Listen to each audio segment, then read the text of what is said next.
Hi, I'm Kira Hendricks. 3 years ago, I watched my 7-year-old brother Tyler disappear into a grain bin, while my stepmother Valerie stood 20 feet away, filing her nails and claiming she, quote, didn't see anything. By the time the paramedics pulled him out, unconscious and blue, I knew exactly what I had to do. I liquidated my inheritance, called every agricultural safety agency in Nebraska, and made sure our family farm would never hurt another child again. The lawsuit that followed tore our family apart, but Tyler is alive today because I chose his safety over their silence. Before we jump back in, tell us where you're tuning in from, and if this story touches you, make sure you're subscribed, because tomorrow, I've saved something extra special for you.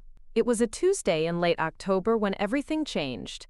The kind of crisp Nebraska morning where the corn stubble catches frost, and the air smells like earth and diesel fuel. I remember pulling into the gravel driveway of our family farm at exactly 7:15, my coffee still steaming in the cup holder, NPR murmuring about grain prices on the radio.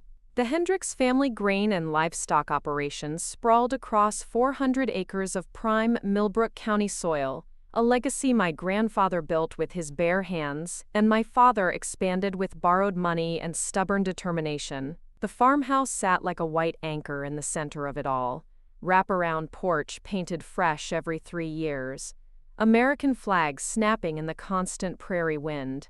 Behind it, the grain elevator rose 90 feet into the sky, a silver monument to harvest season that could be seen from the interstate 5 miles away.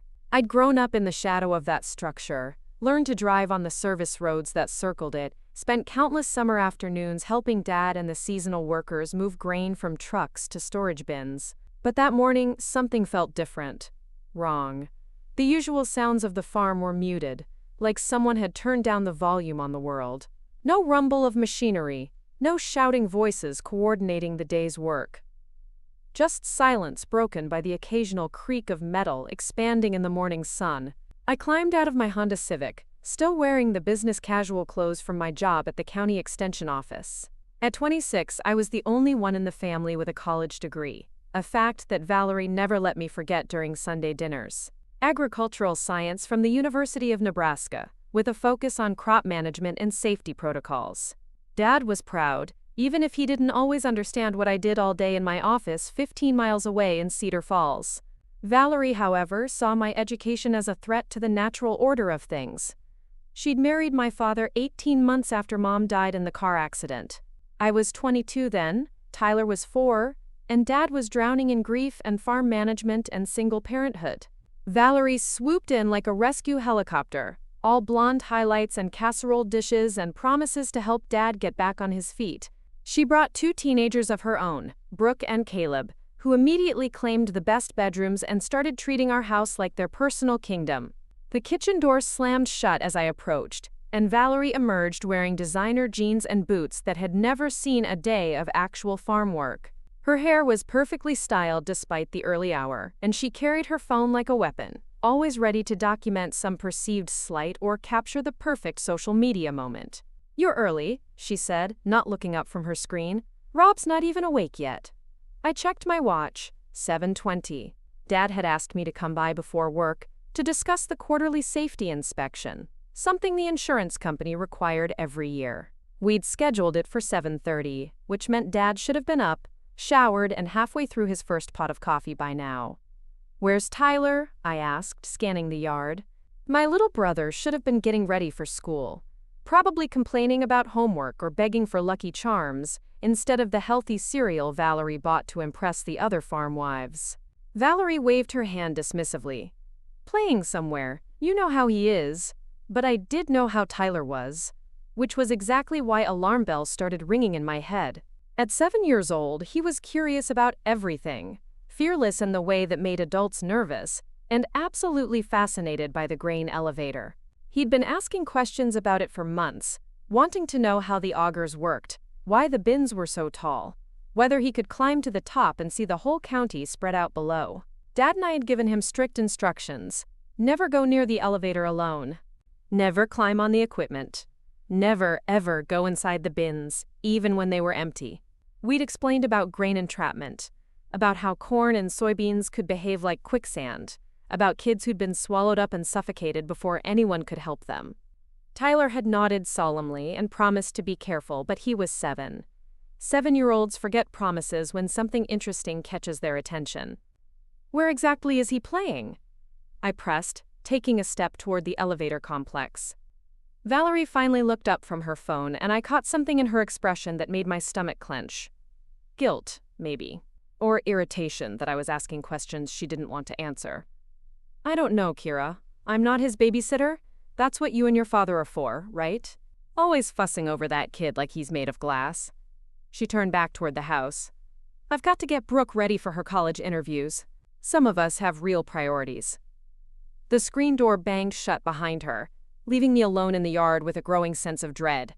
I pulled out my phone and called Dad's cell. Straight to voicemail, called the house phone. No answer. Walked around to the back porch and knocked on his bedroom window. Nothing. That's when I heard it. A faint sound, almost lost in the wind. Crying. Not the dramatic wails of a hurt child, but something softer. Whimpering. The sound an animal makes when it's trapped and scared and running out of hope. I followed the noise across the gravel lot, past the machinery shed where Dad kept the tractors and combines, toward the towering grain elevator. The facility consisted of 6 concrete silos, connected by a maze of conveyor belts, augers, and catwalks. During harvest season, it would be crawling with workers and humming with activity as trucks lined up to dump their loads. But now, in the quiet of an October morning, it looked like a sleeping giant. The whimpering was definitely coming from inside the complex. I quickened my pace, my dress shoes slipping on the loose gravel. The main office door was unlocked, which wasn't unusual. Dad trusted everyone in Millbrook County, sometimes to a fault. But the control room was empty, the equipment powered down, safety lights dark. "Tyler," I called out. "Tyler, where are you?" The crying stopped. Then, faintly, I heard my name. "Kira! Kira, help me!" My blood turned to ice water. The voice was coming from below, from the grain bin access tunnels that ran beneath the main storage silos.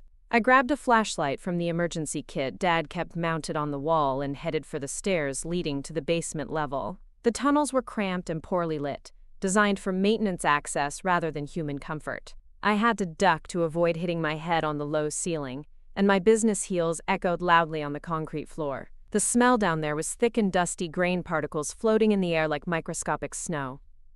"Tyler, keep talking to me. Where are you?" "I'm in the big round room." "I can't get out. The corn is up to my chest." Grain entrapment. The words hit me like a physical blow. I'd read about it in agricultural safety journals, seen the training videos, knew the statistics. Every year, dozens of people died in grain bin accidents. Children were especially vulnerable because they weighed less, sank faster, couldn't generate enough force to pull themselves free once the grain closed around them. I found him in bin number 3, the largest storage silo on the property. The access hatch at the bottom was open, which should have been impossible. Dad kept those doors locked during off-season, precisely to prevent accidents like this. But somehow Tyler had gotten inside, and now he was trapped in a sea of corn kernels that reached nearly to his shoulders. His face was streaked with tears and dust, eyes wide with terror. He was standing perfectly still, which was exactly the right thing to do. Any movement would cause him to sink deeper into the grain. "It's okay, buddy," I said, trying to keep my voice calm while my mind raced through emergency procedures. "Don't move. Don't try to dig yourself out. I'm going to get help." "I was just looking," he whispered. The door was open and I wanted to see inside. Then the corn started moving and I fell in, and now I can't get out. The door was open. That phrase echoed in my head as I called 911 on my cell phone. The Millbrook County Emergency Services dispatcher was a woman named Helen, who'd known our family for years. Preparing and narrating this story took us a lot of time, so if you are enjoying it, subscribe to our channel. It means a lot to us. Now back to the story.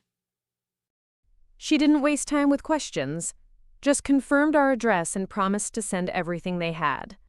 While we waited, I kept talking to Tyler, telling him stories, making him laugh, anything to keep him calm and still. I explained what the rescue teams would do, how they'd use special equipment to stabilize the grain and create a safe tunnel to pull him out.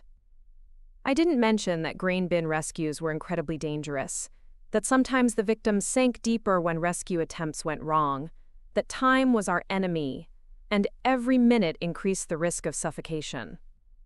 The first siren reached us 12 minutes later. Deputy Coleman arrived in his patrol car, followed immediately by the volunteer fire department from Cedar Falls. They came prepared, trucks loaded with specialized grain rescue equipment that most people pray they'll never need to use. Chief Martinez took one look at the situation and called for additional resources. The nearest grain rescue team was 40 miles away in Lincoln. EMS was en route, but would need time to set up their equipment. In the meantime, they established a safety perimeter around the bin and began the delicate process of trying to relieve pressure around Tyler's body. I stood outside the grain elevator, watching emergency vehicles fill our farmyard, and realized that Valerie was nowhere to be seen. She'd claimed not to know where Tyler was playing, but grain bin doors don't open themselves. Someone had unlocked that access hatch. Someone had left it open for a curious 7-year-old to discover. Dad finally emerged from the house 20 minutes into the rescue operation, looking like he'd been sleeping off a hard night.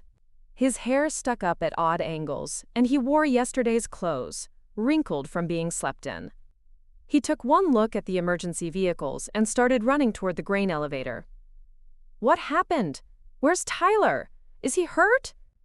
I explained the situation as quickly as possible while Dad stood there looking like the world had just ended. His face went through several emotions: confusion, fear, guilt, and finally a cold anger that I'd never seen before. "The access doors are always locked," he said quietly. "Always. I check them every week during off-season." "Well, this one wasn't locked today," Deputy Coleman said, his voice carefully neutral. "Any idea how that might have happened?" Dad shook his head slowly, then looked around the farmyard. "Where's Valerie?" "She was supposed to be watching Tyler this morning while I caught up on sleep. I worked until 3 a.m. fixing the combine. That's when I saw her." Valerie stood on the front porch of the house, phone pressed to her ear, apparently having an animated conversation with someone. She'd changed clothes since I arrived, now wearing a different outfit and fresh makeup. Her body language was casual, relaxed, like she was chatting with a friend about weekend plans, rather than watching her stepson being pulled out of a grain bin. The rescue took 97 minutes from start to finish. The grain rescue team from Lincoln arrived with pneumatic tubes and extraction equipment. They worked methodically to create a safe void around Tyler's body, then used a special harness system to lift him out. By the time they pulled him free, he was hypothermic, dehydrated, and traumatized but alive. The paramedics loaded him into an ambulance for transport to Cedar Falls Regional Medical Center. Standard procedure for grain entrapment cases, they explained. They needed to check for internal injuries, monitor his breathing, make sure he hadn't inhaled too much grain dust. Dad rode with Tyler in the ambulance while I followed in my car. Valerie finally appeared, just as the ambulance was pulling out of the driveway. She walked over to my Honda with a concerned expression that looked about as genuine as a $3 bill. "Is he going to be okay?" she asked, peering through the ambulance windows as it disappeared down our gravel road. "He nearly died," I said flatly, "in a grain bin that should have been locked." Quote. She shrugged, a tiny movement that she probably thought looked casual. "Kids get into everything. You can't watch them every second." "You were supposed to be watching him this morning." "I was busy with important things. Brooks College applications don't fill themselves out." She checked her phone again, scrolling through what looked like social media notifications. "Besides, Tyler knows he's not supposed to play near the elevator. If he got into trouble, that's his own fault for not following rules." I stared at her, waiting for some sign that she understood the magnitude of what had just happened, that her negligence had nearly killed a 7-year-old child. That grain bin accidents are preventable with proper supervision and safety protocols. That she'd been 20 feet away filing her nails while Tyler was suffocating in corn kernels. But Valerie just stood there checking her Instagram likes, apparently unconcerned that emergency vehicles were still clearing out of our driveway. That's when I knew this wasn't an accident. This wasn't a case of a curious kid finding an unlocked door and making a dangerous mistake. This was negligence so profound, so willful, that it bordered on something darker. Valerie had been responsible for Tyler's safety that morning. She'd known he was fascinated by the grain elevator. She'd known the dangers, because Dad and I had discussed grain bin safety around the dinner table dozens of times, and she'd chosen to ignore her responsibilities, to prioritize her own convenience over a child's life. Standing in that hospital parking lot 3 hours later, watching Dad pace the waiting room while Tyler got x-rays and breathing treatments, I made a decision that would change everything. I was going to make sure this never happened again. Not to Tyler, not to any other child who might wander onto our property, not to the seasonal workers who operated our equipment during harvest season. I was going to use every resource at my disposal to turn the Hendricks farm into a model of agricultural safety. And if that meant going to war with my stepmother, if it meant liquidating my inheritance and burning bridges with half the family, so be it. Tyler was alive, but barely. Next time, we might not be so lucky. Dr. Patricia Nolan finally emerged from the examination room at 4:30 that afternoon, looking tired but relieved. Tyler would be fine, she announced. No internal injuries, no signs of suffocation, no permanent damage from his ordeal. He was dehydrated and exhausted, but children were resilient. A good night's sleep, and he'd be back to his normal energetic self. Dad cried when he heard the news. Real tears. The kind of raw emotion I'd rarely seen from him since Mom's funeral. He wrapped Tyler in a hug that lasted 5 full minutes, whispering apologies and promises about better locks, stronger safety measures, never letting anything like this happen again. But even as we celebrated Tyler's survival, I couldn't shake the image of Valerie standing in our driveway, scrolling through her phone while emergency responders loaded her stepson into an ambulance. The casual indifference. The complete lack of accountability. The way she'd immediately shifted blame to Tyler for not following rules. That night, I went home to my apartment above the farm equipment repair shop in downtown Cedar Falls and did something I'd never done before. I started researching agricultural safety regulations, grain bin accident statistics, legal liability for farm accidents involving children. I read case studies from Iowa and Minnesota, studied OSHA guidelines, downloaded inspection checklists from the National Education Center for Agricultural Safety. What I found made my blood run cold. Grain bin accidents were entirely preventable with proper safety equipment and procedures. Doors should be locked when bins weren't in active use. Warning signs should be posted. Children should never be unsupervised around grain storage facilities. The technology existed to make grain bins virtually accident-proof, but it required investment, training, and commitment to safety protocols. Our farm had none of those things. We had old equipment, minimal safety signage, and a family culture that treated near misses as learning experiences rather than warnings of catastrophic failure waiting to happen. By sunrise Wednesday morning, I'd filled 2 legal pads with notes and compiled a folder thick with safety regulations. I'd also made a series of phone calls that would set everything in motion. The Nebraska Department of Agriculture, the Occupational Safety and Health Administration, agricultural safety consultants, insurance companies, anyone who might have the authority to force changes at our farm. But first, I needed to have a conversation with my father about Valerie's negligence, about Tyler's close call, about the unlocked grain bin door that should have been secured, about the future of our farm, and what we were willing to sacrifice to keep our family safe. I drove out to the house at dawn, expecting to find Dad in the kitchen drinking coffee and planning the day's work. Instead, I found him in the barn, standing next to the workbench where he'd taught me to change oil and replace spark plugs 20 years earlier. He was holding something in his hands, turning it over and over like a puzzle he couldn't solve. A padlock. The padlock that should have been securing the grain bin access door. "I found it in Valerie's car," he said without looking up. "In the console between the seats, underneath some shopping receipts." The implications hit me like a physical blow. The lock hadn't failed. The door hadn't been accidentally left open. Someone had deliberately removed the padlock and left the grain bin accessible to a curious 7-year-old child. "Dad?" I said quietly. "We need to talk." The padlock felt cold and heavy in my palm as Dad handed it to me. Standard brass hardware, the kind sold at any farm supply store, but this particular lock had secured Tyler's safety until someone deliberately removed it. The metal was warm from being in Valerie's car console, and I could see faint scratches around the keyhole where it had been repeatedly locked and unlocked. "She had a key," I said, more to myself than to Dad. "She had to have a key to remove this." Dad nodded slowly, his face aging 10 years in the space of that conversation. "I gave her one last spring, when she started helping with farm bookkeeping. Told her it was for emergencies if she ever needed to access the grain storage for insurance inspections or equipment repairs." He sat down heavily on an overturned feed bucket. "Never thought she'd use it to." He couldn't finish the sentence, neither could I. The implications were too enormous, too devastating to speak aloud. Valerie had deliberately unlocked a grain bin, left it accessible to a 7-year-old child, then stood by while that child nearly died. Whether through malicious intent or catastrophic negligence, the result was the same. Tyler had almost suffocated in corn kernels while his stepmother filed her nails 20 feet away. I slipped the padlock into my jacket pocket. "Dad, we need to call the sheriff. This isn't an accident anymore." "She's my wife," he said quietly. "Tyler's stepmother.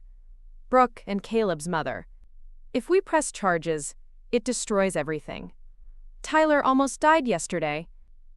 If the rescue team had been 5 minutes later, if he'd panicked and struggled against the grain, if any one of a dozen things had gone differently, we'd be planning a funeral right now. My voice was sharper than I intended, but I didn't care. She had a responsibility to keep him safe, and she failed. Worse than failed. She created the danger. Dad stared at his hands, weathered and scarred from 40 years of farm work. "What do you want me to do, Kira? Throw away 18 months of marriage? Destroy Brooke's senior year? Send Caleb back to his deadbeat father in Omaha? I want you to protect your son." The words hung between us like a blade. Dad looked up at me with eyes that held more pain than anger. "Tyler is my son. But they're my family too now. Valerie made a mistake, a terrible mistake. But people can change. We can install better safety measures, have family meetings about protocols, make sure this never happens again." I wanted to believe him. Wanted to believe that yesterday's near tragedy could be a wake-up call, a chance for our blended family to come together around Tyler's safety. But I had seen Valerie's face in the driveway, the casual indifference, the immediate deflection of responsibility, the way she'd prioritized her social media feed over her stepson's life. People like that didn't change. They just got better at hiding their true nature. "I'm going to make some calls," I said, pulling out my phone. "Agricultural safety consultants, insurance investigators, maybe an attorney. We need professional guidance on how to handle this." Dad stood up abruptly. "Don't do anything hasty, Kira. Give me time to talk to Valerie, to work this out as a family. Please." But even as he said it, we both knew it was too late for family discussions. The padlock in my pocket was evidence of something darker than negligence. And Tyler, sleeping peacefully in his hospital bed 12 hours earlier, was proof that we'd already used up our quota of second chances. I drove back to town through the gray October morning, my mind churning with possibilities and consequences. Cedar Falls looked different somehow, smaller and more fragile than it had before. The grain elevators that dotted the horizon, towering symbols of agricultural prosperity, now seemed like monuments to hidden dangers. How many other farms had inadequate safety measures? How many other children were one unlocked door away from disaster? My apartment felt cramped and airless after the wide open spaces of the farm. I made coffee with shaking hands and spread my research notes across the kitchen table. Agricultural safety regulations, grain bin accident statistics, legal precedents for farm liability cases. The numbers were sobering. In Nebraska alone, 3 children had died in grain bin accidents over the past 5 years. All preventable. All the result of inadequate supervision and safety protocols. The first call I made was to Marcus Rivera, an agricultural safety consultant based in Lincoln. His secretary scheduled an emergency site visit for Thursday morning. The second call went to Diana Walsh, the only attorney in Cedar Falls with experience in agricultural liability cases. She agreed to meet with me Wednesday afternoon, after Tyler was released from the hospital. But the most important call was to Ethan Cross. Ethan managed the farm equipment repair shop downstairs from my apartment.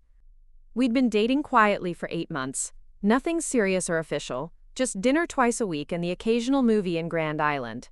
He understood farming, understood the pressures and politics of agricultural communities, but he wasn't part of our family drama. I needed someone objective, someone who could help me think through the implications of what I was about to do. "You found the lock where?" he said when I explained the situation. We were sitting in his shop office, surrounded by parts catalogs and repair invoices, the smell of motor oil and welding fumes thick in the air. "Valerie's car console. Dad found it this morning while he was looking for her insurance cards." I pulled the padlock from my pocket and set it on his desk. This was supposed to be securing the grain bin that Tyler fell into. Ethan picked up the lock, examining it with the careful attention of someone who understood mechanical systems. No damage to the mechanism. No sign of forced entry or cutting. Someone used a key to remove this. He looked up at me with serious eyes. "Kira, this could be criminal negligence. Child endangerment at minimum." "I know. But Dad wants to handle it as a family matter. Talk to Valerie, implement better safety measures, pretend yesterday was just an unfortunate accident." "And you don't think that's enough?" I thought about Tyler's terrified face when I found him trapped in the grain bin. The way he'd whimpered my name, trusting me to save him from a situation that should never have existed. The casual indifference on Valerie's face as emergency responders worked to extract her stepson from corn kernels. "No," I said quietly. "It's not enough." She had a choice yesterday morning. Watch Tyler or prioritize her own convenience. She chose convenience, and Tyler nearly died because of it. That's not a mistake. That's a character flaw so fundamental that I don't think it can be fixed with family meetings and safety protocols. Ethan leaned back in his chair, considering. "What are you thinking about doing?" "I'm thinking about using my inheritance to implement a comprehensive safety program at our farm. Professional consultation, equipment upgrades, training protocols, whatever it takes to make sure this never happens again." I paused, knowing the next part would sound extreme. "And if Dad won't cooperate, if Valerie fights the changes or continues putting Tyler at risk, I'm prepared to take legal action to force the issue. That could get expensive and complicated. Tyler's life is worth more than money or family harmony." Ethan nodded slowly. "What do you need from me?" The question caught me off guard. I'd expected arguments about family loyalty, warnings about the consequences of going to war with my stepmother, advice to calm down and think rationally. Instead, he was offering support, without conditions or judgment. "Help me figure out how to do this right," I said. "I don't want to destroy our farm or hurt innocent people, but I can't stand by and watch Valerie's negligence put Tyler at risk again." "Okay, let's start with the safety consultation tomorrow. Get a professional assessment of what needs to be changed. Then we'll know what we're dealing with in terms of costs and implementation." That afternoon, I met with Diana Walsh in her law office above the Cedar Falls Bank. She was younger than I'd expected, probably mid-30s, with the kind of sharp intelligence that came from fighting agricultural liability cases in rural Nebraska courts. "Child endangerment is difficult to prove without clear intent," she explained after I'd outlined the situation. "The fact that your stepmother had a key to the padlock is significant, but defense attorneys would argue that she simply forgot to replace it after some legitimate use. She claims she never went near the grain elevator." Claims to who? Did she make that statement to law enforcement? I realized I'd been assuming facts that weren't yet established. "I don't think the sheriff's department has interviewed her formally. Yesterday was focused on the rescue operation and medical treatment." Deanna made notes on a legal pad. If you decide to pursue this legally, we'd need to establish a timeline. When was the lock removed? Was there any legitimate reason for your stepmother to access that grain bin? Can we prove she knew Tyler was unsupervised and likely to explore the farm? The questions highlighted how little evidence I actually had. Valerie's casual indifference wasn't illegal. Her failure to supervise Tyler might constitute negligence, but proving criminal intent would be nearly impossible without witnesses or admissions. What about civil liability? I asked. If Tyler had been seriously injured or killed, could the family sue for damages? Absolutely. Premises liability, negligent supervision, failure to maintain safe conditions. The padlock alone would be powerful evidence that safety protocols existed but weren't followed. Diana looked up from her notes. But your father would be a defendant in any such lawsuit, along with your stepmother. Farm owners are legally responsible for accidents on their property. That stopped me cold. In my anger at Valerie, I'd forgotten that Dad could also face legal consequences for Tyler's accident. He'd trusted his wife to supervise their son while he caught up on sleep after working until 3 a.m. That trust had nearly proved fatal, but it wasn't criminal. It was just human. So if I pursue legal action, I could be putting my father at risk too. It's possible. Depends on the specific circumstances and how aggressive the prosecution or civil attorney wants to be. Diana set down her pen. Kira, can I give you some unofficial advice? I nodded. Document everything. Get that safety consultation. Implement whatever changes are recommended. Create a paper trail showing that you took immediate action to prevent future accidents. If another incident occurs, you'll have evidence that you tried to address the problem through proper channels. If nothing else happens, you'll have a safer farm and peace of mind. And Valerie? Keep your distance. Don't confront her directly. Don't make accusations you can't prove. Don't give her ammunition to claim you're harassing her. Let the safety improvements speak for themselves. I left Diana's office feeling more confused than enlightened. The legal system could provide justice if Tyler had died, but it offered little protection against future negligence. Safety equipment and protocols could reduce risks, but they couldn't change Valerie's fundamental character. And pursuing criminal charges might hurt Dad more than it helped Tyler. That evening, I called the hospital to check on Tyler's condition. Dad answered the phone in his room, sounding exhausted but relieved. They're releasing him tomorrow morning, he said. No complications, no lingering effects. Dr. Nolan says he's incredibly lucky. Lucky that the grain rescue team got there in time. Lucky that he didn't panic and make the situation worse. Lucky that someone found him before he suffocated. I couldn't keep the edge out of my voice. Dad, we need to talk about what happens next. I talked to Valerie this afternoon. She understands how serious this was. She's agreed to be more careful about supervision, to double-check all the safety locks, to keep Tyler away from the grain elevator, unless one of us is with him. And you believe her? There was a long pause. I have to believe her, Kira. She's my wife, the mother of my stepchildren. If I can't trust her to keep our family safe, then what kind of marriage do we have? Maybe the kind of marriage that shouldn't continue.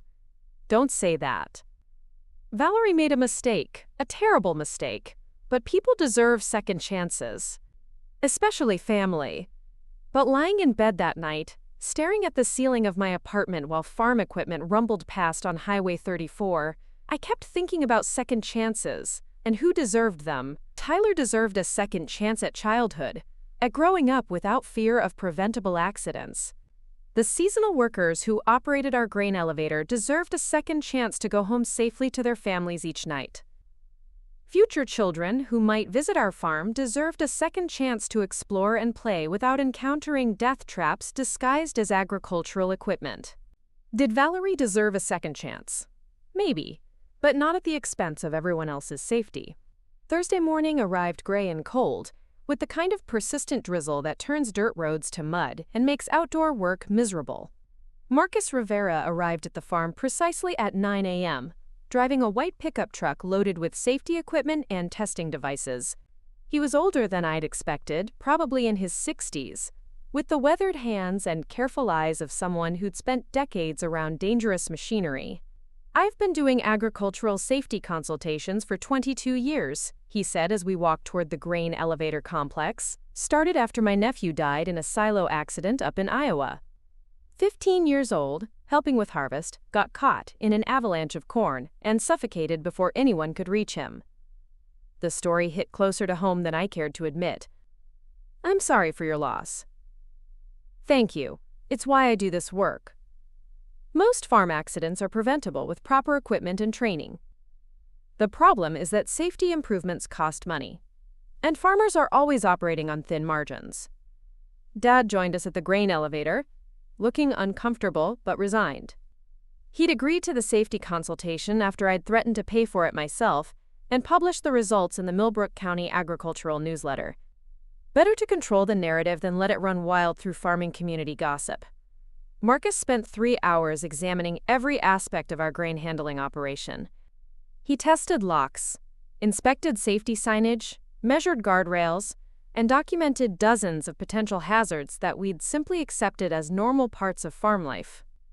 His report, delivered verbally while we stood in the shadow of the towering silos, was devastating. "You have multiple OSHA violations, inadequate fall protection, and virtually no confined space safety protocols," he said, checking items off a comprehensive list. "The grain bins lack proper ventilation systems, the access doors don't meet current locking standards, and there's no emergency rescue equipment on site. How much would it cost to bring everything up to code?" Dad asked, though his expression suggested he already knew the answer would be painful. "Complete safety upgrade, including equipment, training, and certification? Probably $60,000 to $80,000. Maybe more, depending on how extensively we need to modify existing structures." Dad went pale. The farm was profitable, but barely. We carried significant debt on equipment purchases, and the previous year's drought had reduced crop yields below break-even levels. $80,000 might as well have been $800,000. "There are grant programs," Marcus continued. "Agricultural safety initiatives through the State Extension Service, federal funding for farm safety improvements. But the application process takes months, and approval isn't guaranteed." "We don't have months," I said quietly. "Tyler goes back to school Monday. He'll be around the farm every day after school and on weekends. We need immediate improvements, not eventual possibilities." Marcus looked between me and Dad, clearly sensing the family tension beneath our polite conversation. "There are some basic measures you can implement right away. Better locks, additional signage, physical barriers around the most dangerous areas. That might run $10,000 to $15,000 and would address the most critical hazards." "I'll pay for it," I said before Dad could object. "Whatever it costs, immediate improvements and long-term upgrades. Tyler's safety is worth more than my inheritance." Dad started to argue, but Marcus held up a hand. "Sir, with respect, your daughter is making the right choice. I've seen too many families destroyed by preventable accidents. The money you spend on safety equipment today is nothing compared to what you'll lose if something tragic happens." That afternoon, while Marcus compiled his formal report and equipment recommendations, I drove to the First National Bank of Cedar Falls and met with the trust officer who managed my inheritance from Mom. $27,000, most of it from life insurance payouts and the sale of her personal property. Not a fortune, but enough to fund immediate safety improvements with money left over for legal expenses if necessary. "You want to liquidate the entire account?" asked Mrs. Henderson, the elderly trust officer who'd known our family for decades. "Yes, all of it. I need the funds available immediately for agricultural safety equipment." She processed the paperwork with the careful efficiency of small-town banking, but I could see questions in her eyes. Everyone in Cedar Falls knew about Tyler's accident by now. The emergency response had been too public, too dramatic to keep quiet. By evening, half the county would be speculating about what really happened at the Hendricks farm.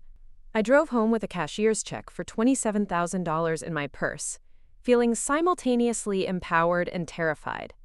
This was real money, serious money, the kind of financial commitment that couldn't be undone with second thoughts or family pressure.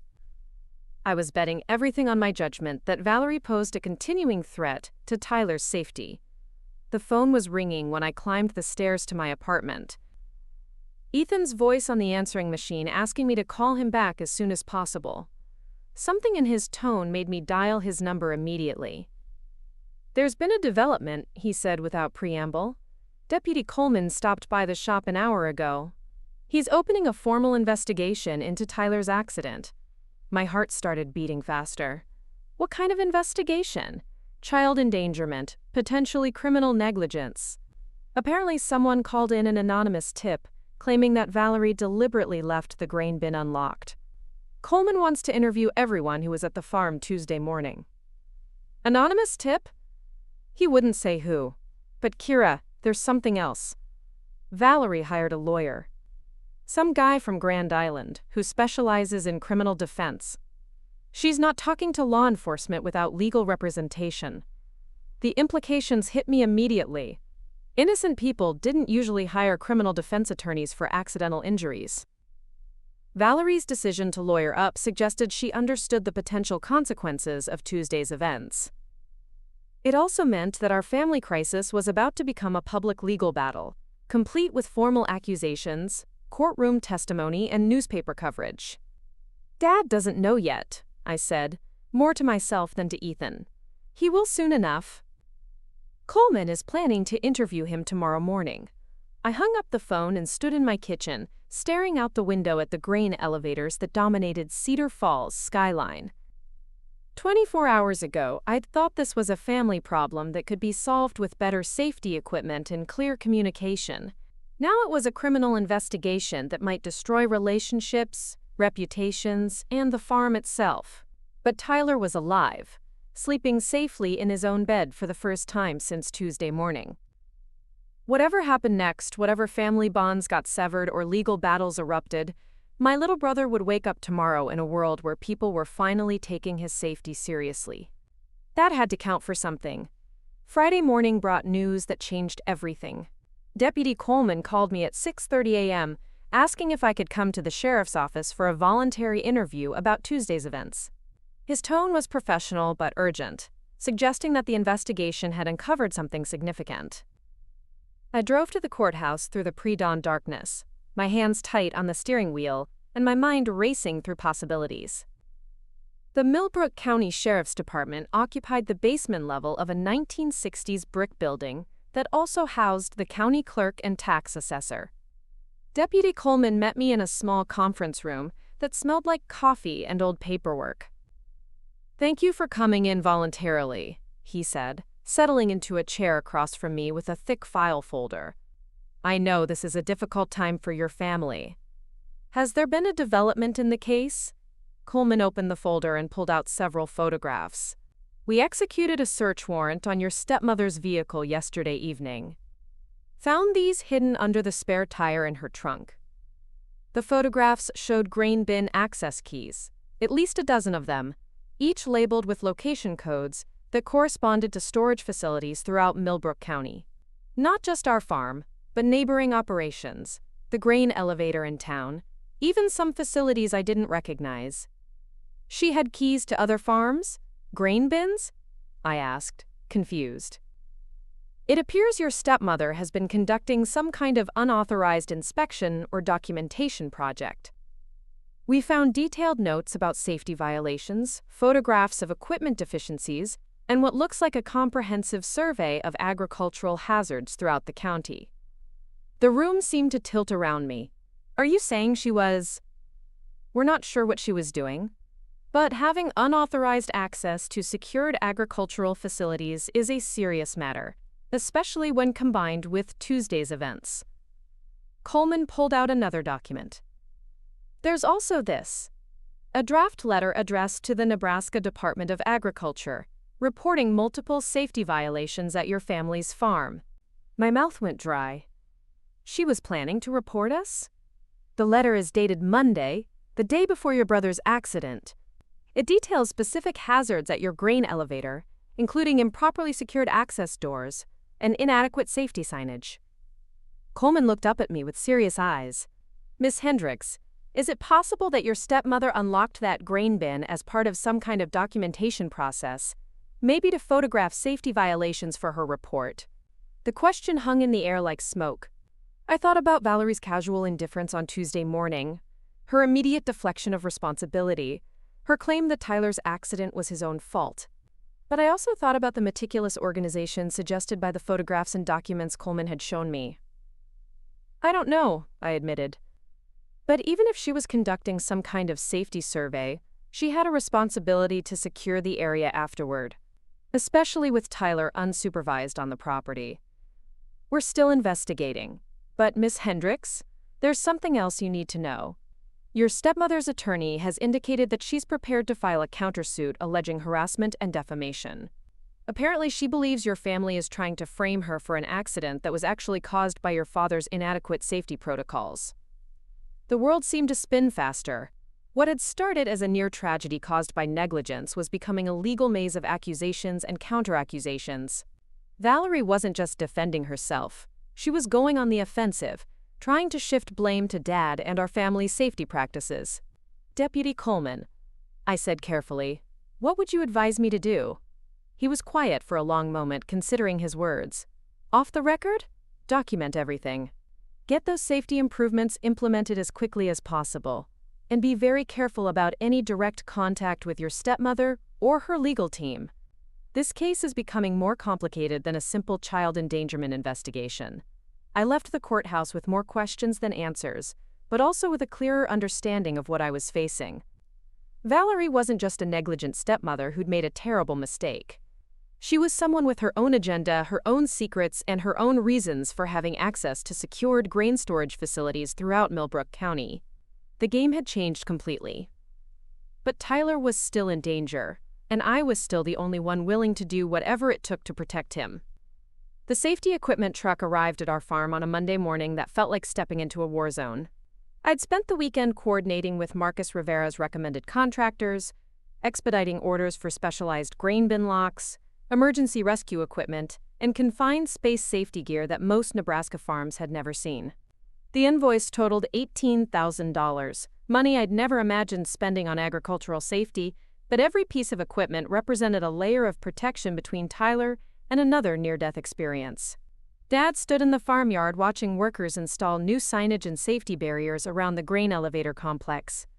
His expression was unreadable, somewhere between resignation and resentment. We hadn't spoken much since Deputy Coleman's interview, the conversation strained by unspoken accusations and the growing legal complexity of our family situation.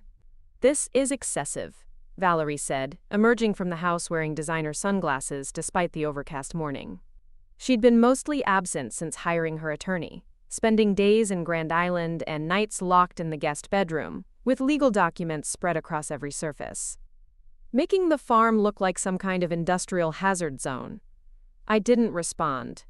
The bright yellow safety signs and protective fencing did make our operation look more dangerous than neighboring farms, but that was because we were finally acknowledging dangers that had always existed.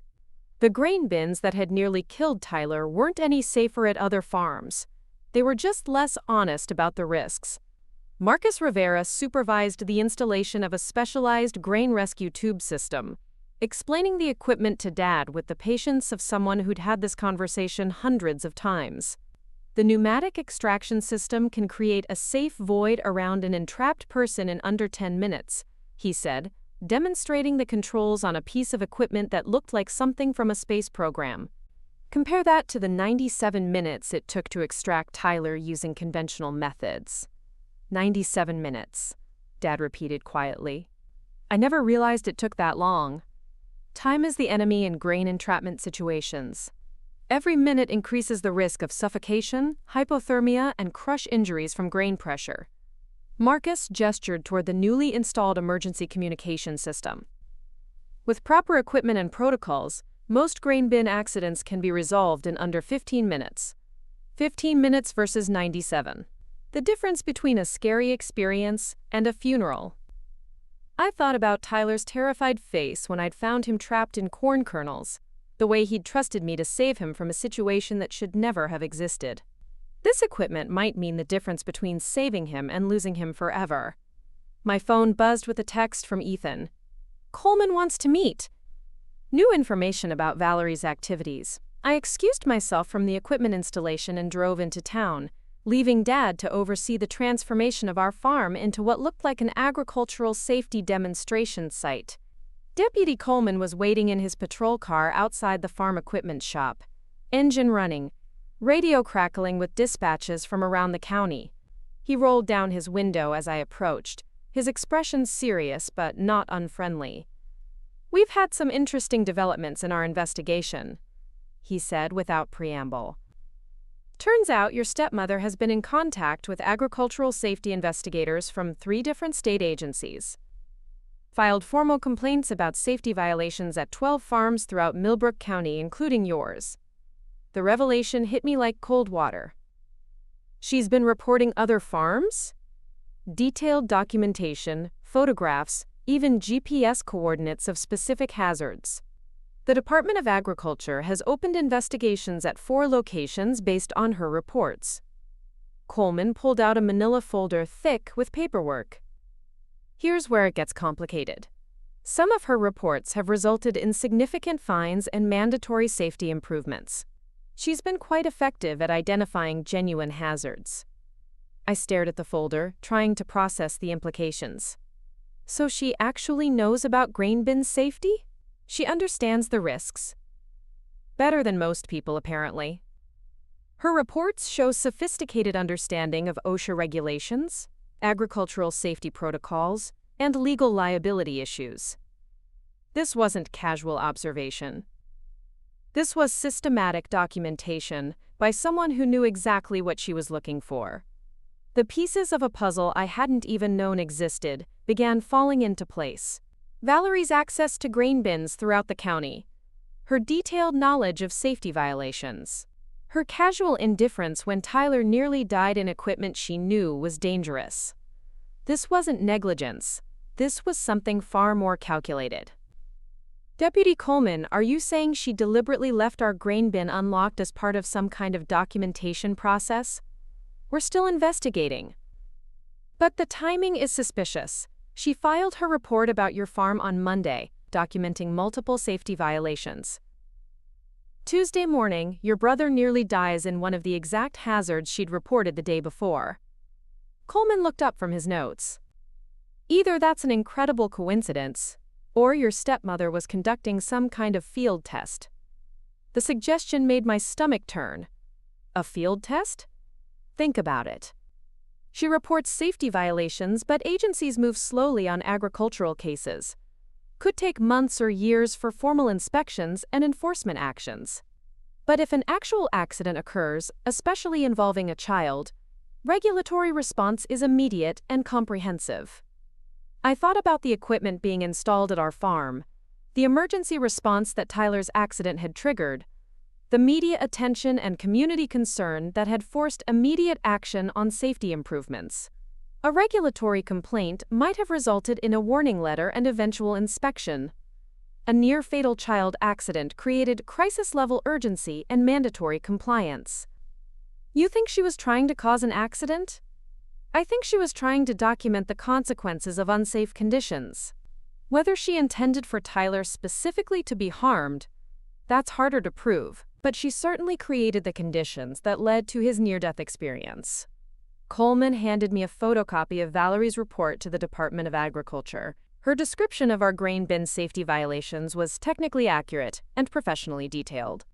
She'd documented inadequate locking mechanisms, insufficient safety signage, and lack of emergency rescue equipment with the precision of a trained safety inspector.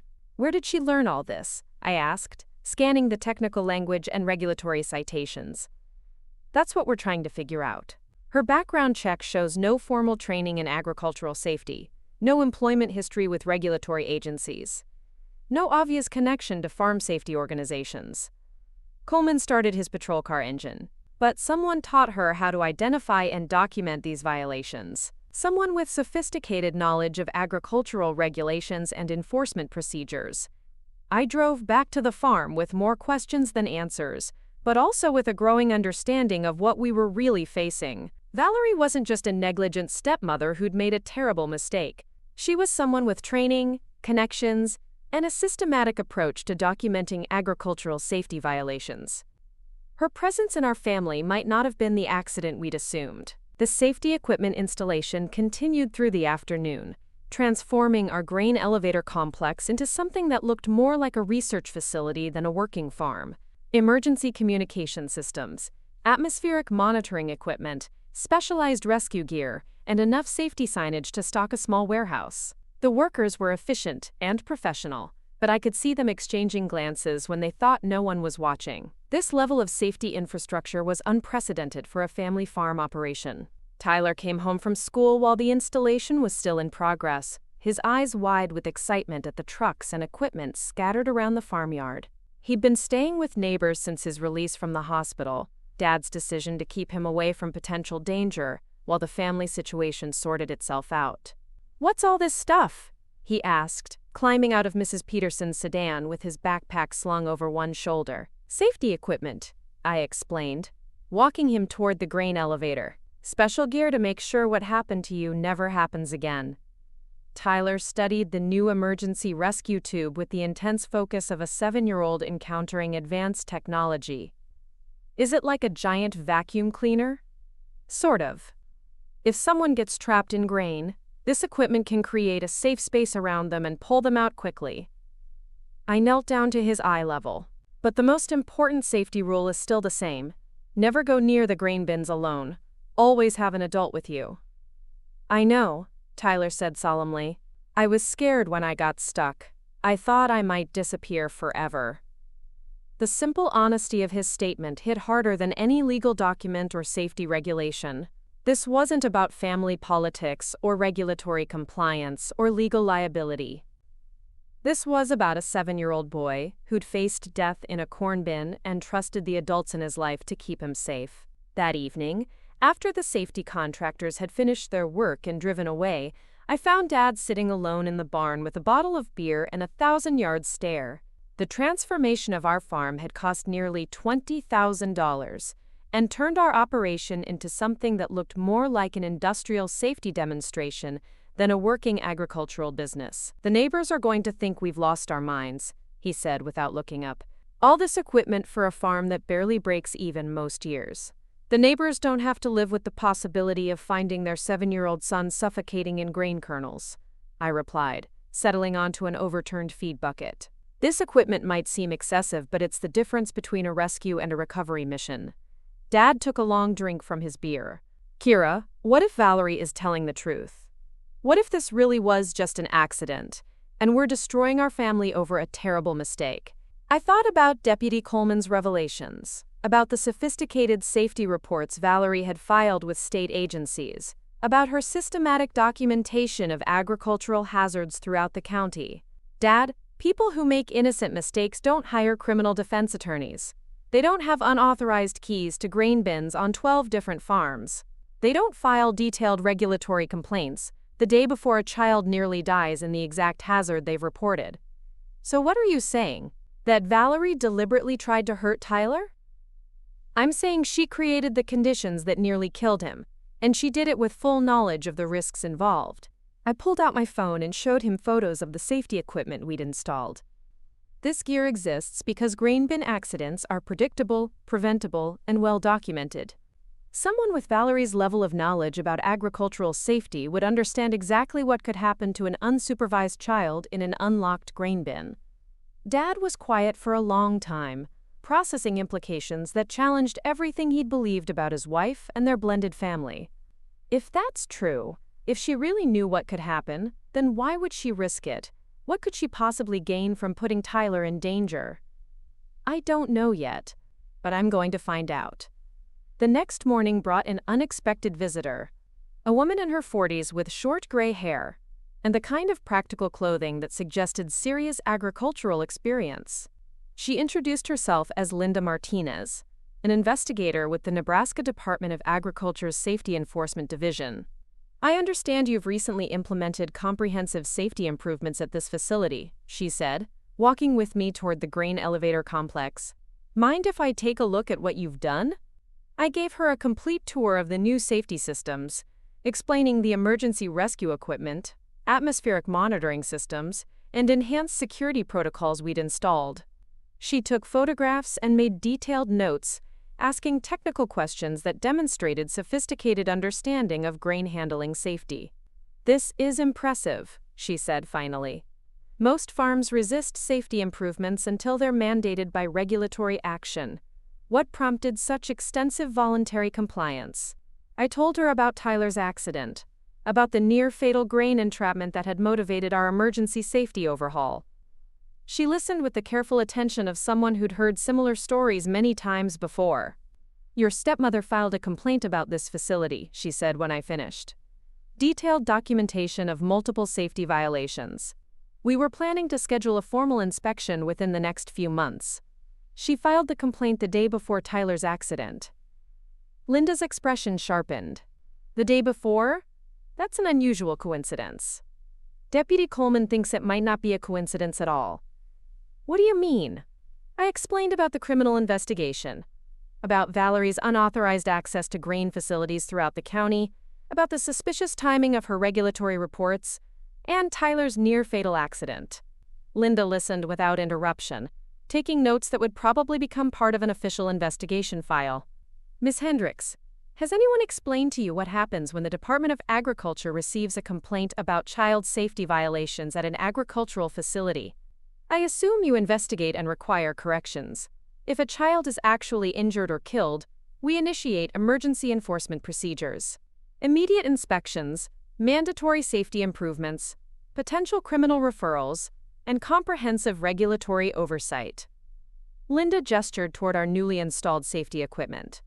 Cases involving child accidents get priority attention and extensive resources. The implication was clear. Regulatory complaints about safety violations might take months or years to generate enforcement action.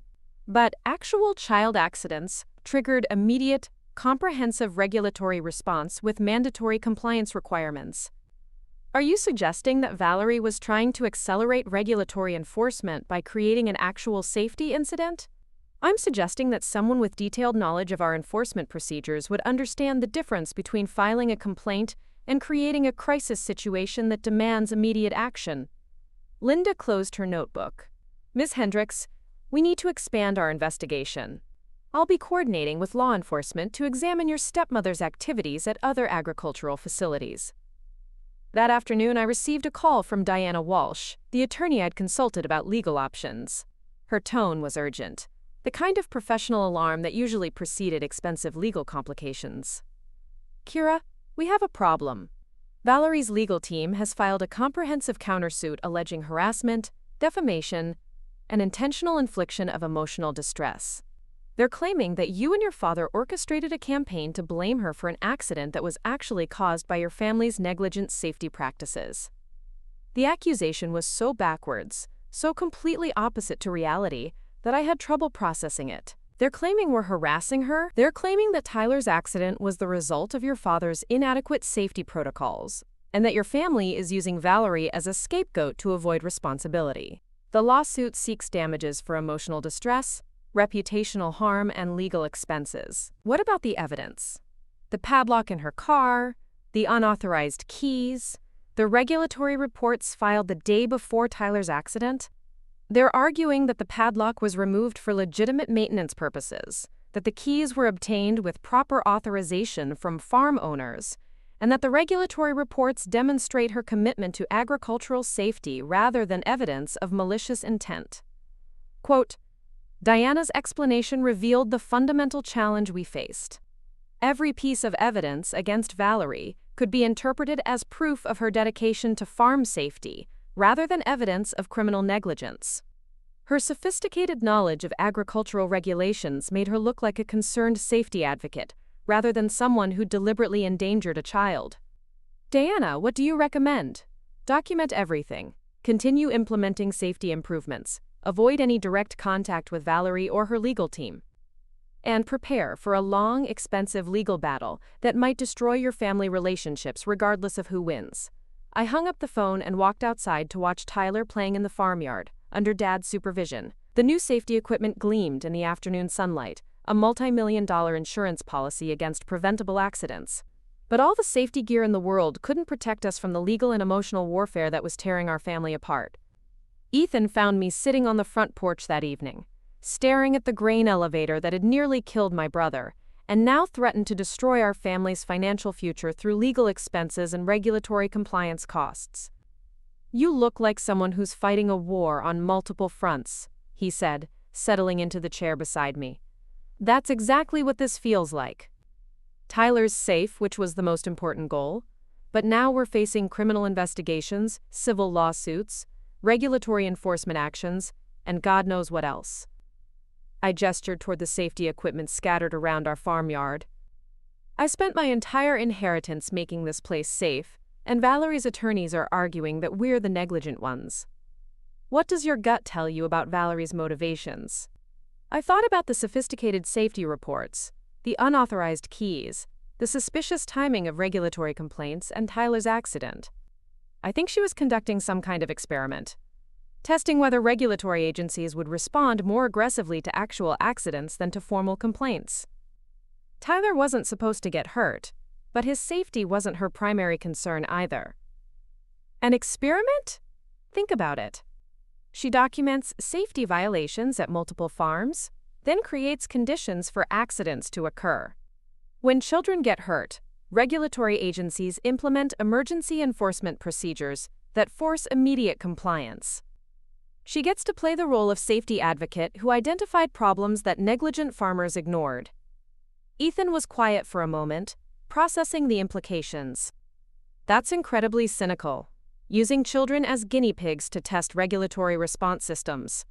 It's also incredibly effective. Look at what Tyler's accident accomplished in terms of safety improvements. A regulatory complaint might have resulted in a warning letter. A near-fatal child accident generated comprehensive safety overhaul and emergency equipment installation.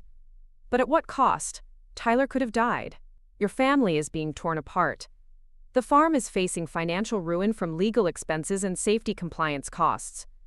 I don't think Valerie cared about those costs. She cared about proving that agricultural safety regulations are inadequate and enforcement is too slow. Tyler's accident was just data in her research project." The next morning brought news that changed everything again. Deputy Coleman called at dawn with information that shifted our understanding of Valerie's activities, from criminal negligence to something far more complex and disturbing. "We've identified Valerie's connection to agricultural safety organizations," he said. "She's been working as an unofficial consultant for a national farm safety advocacy group. Her documentation of safety violations has been used to support legislative proposals for stricter regulatory enforcement. She's working with safety advocates? More than that. She's been providing them with detailed evidence that current agricultural safety regulations are inadequate and poorly enforced. Her reports from Millbrook County farms have been cited in congressional testimony and regulatory reform proposals." I sat down heavily in my kitchen chair, trying to process the revelation that Valerie wasn't just conducting random safety violations documentation. She was part of an organized effort to reform agricultural safety regulations, and Tyler's accident was evidence in a much larger political campaign. "Coleman, are you telling me that Tyler's accident was part of some kind of political advocacy project?" "I'm telling you that your stepmother has been systematically documenting agricultural safety failures as part of a coordinated effort to strengthen regulatory enforcement. Whether Tyler's accident was intentional or just convenient for her research objectives, that's still under investigation." The phone call left me staring out my kitchen window at the grain elevators that dominated Cedar Falls' skyline, thinking about children who'd died in preventable accidents and families who'd been destroyed by agricultural safety failures. If Valerie was really working to improve farm safety regulations, her goals aligned with mine. But her methods had nearly killed my brother, and were destroying our family. Sometimes the right cause could justify terrible means. But not when 7-year-old children became casualties in political warfare. They never understood. The courtroom in Millbrook County felt smaller than I had expected. with wood paneling that had absorbed decades of legal battles and fluorescent lighting that made everyone look pale and tired. I sat in the front row behind the plaintiff's table, watching Diana Walsh organize her files with the methodical precision of someone who'd fought agricultural liability cases in rural Nebraska courts for 15 years. Across the aisle, Valerie sat with her legal team from Grand Island, wearing a Navy suit that made her look more like a concerned safety advocate than someone accused of child endangerment. Judge Patricia Chen called the court to order at exactly 9 a.m., her voice carrying the authority of someone who'd presided over enough family destruction to recognize the warning signs early. This wasn't a criminal trial, despite the ongoing investigation by law enforcement. This was a civil hearing to determine whether Valerie posed a continuing threat to Tyler's safety and whether the court should issue protective orders limiting her access to our family farm. This is an unusual case. Judge Chen began, reviewing the thick file of documents that had accumulated over 6 weeks of investigation and legal maneuvering. We have allegations of child endangerment, counter-allegations of harassment and defamation, and claims that the defendant was actually working to improve agricultural safety rather than endanger children. Diana stood to present our opening statement, her posture confident despite the complexity of proving criminal negligence in a civil proceeding. Your Honor, the evidence will show that Valerie Hendricks systematically created dangerous conditions that nearly resulted in the death of 7-year-old Tyler Hendricks. She unlocked secured grain storage facilities, left dangerous equipment accessible to unsupervised children, and then claimed ignorance when her stepson nearly suffocated in corn kernels. Objection. Called James Morrison, Valerie's lead attorney. The plaintiff is making criminal accusations in a civil proceeding. My client's activities were part of legitimate agricultural safety research, not malicious endangerment. Judge Chen sustained the objection, but I could see her making notes about the competing narratives we were presenting. Diana had warned me that civil courts required different standards of evidence than criminal proceedings. We didn't need to prove criminal intent, just that Valerie's actions created unreasonable risks to Tyler's safety. The first witness was Marcus Rivera, the agricultural safety consultant who'd overseen our emergency equipment installation. His testimony was technical but devastating, explaining how Valerie's removal of safety locks had created predictable, preventable hazards that any knowledgeable person would recognize as life-threatening. In my 22 years of agricultural safety consulting, Marcus said, I have never encountered a case where someone with detailed knowledge of grain bin hazards deliberately left secured access points unlocked in areas where children might be present. Morrison's cross-examination focused on Valerie's safety advocacy work, trying to paint her as a dedicated reformer whose documentation activities had improved safety at multiple agricultural facilities. Isn't it true that Mrs. Hendricks' reports to regulatory agencies have resulted in mandatory safety improvements at 12 farms throughout this county? That's correct, Marcus admitted. Her documentation was technically accurate and professionally detailed. And those safety improvements have potentially saved lives at multiple agricultural facilities. Potentially, yes. So my client's activities have actually enhanced child safety throughout Millbrook County, not endangered it. Marcus paused, choosing his words carefully. Mrs. Hendricks, regulatory reports may have improved safety at other locations, but her activities at the Hendricks farm created immediate, life-threatening dangers for Tyler Hendricks specifically. The testimony revealed the fundamental challenge we faced. Valerie's broader safety advocacy work provided cover for her reckless activities at our farm. Every child who might be saved by regulatory improvements at other facilities could be weighed against Tyler's near-death experience in our grain bin. Deputy Coleman testified about the criminal investigation, describing the unauthorized keys found in Valerie's possession and the sophisticated nature of her safety violation documentation. But Morrison's cross-examination emphasized that no criminal charges had been filed, suggesting that law enforcement hadn't found evidence of criminal intent. Deputy Coleman, is it fair to say that your investigation has not uncovered evidence that Mrs. Hendricks intended to harm Tyler Hendricks? We haven't found evidence of specific intent to harm the child, no. And the keys in her possession were obtained with the knowledge and consent of farm owners who supported her safety advocacy work? According to the farm owners we interviewed, yes. So my client had legitimate authority to access agricultural facilities for safety documentation purposes. Coleman hesitated. She had permission from farm owners, but I'm not sure they understood how she was using that access. Morrison pressed his advantage. But you found no evidence of criminal trespass, theft, or deliberate sabotage of safety equipment? No evidence of those specific crimes. The cross-examination made our case sound weaker than it felt. Valerie hadn't committed obvious crimes, and her safety advocacy work provided legitimate cover for activities that had nearly killed Tyler. The legal system struggled to address sophisticated negligence that masqueraded as public service. Tyler was too young to testify, but Diana had arranged for Dr. Patricia Nolan to describe his medical treatment and the psychological trauma associated with grain entrapment experiences. Her testimony was clinical but emotionally powerful, explaining how close Tyler had come to suffocation and the long-term effects of nearly dying in agricultural equipment. Children who survive grain entrapment often develop anxiety disorders, claustrophobia, and persistent fear of agricultural environments. Dr. Nolan explained, Tyler's recovery has been remarkable, but he continues to experience nightmares and anxiety around farm equipment.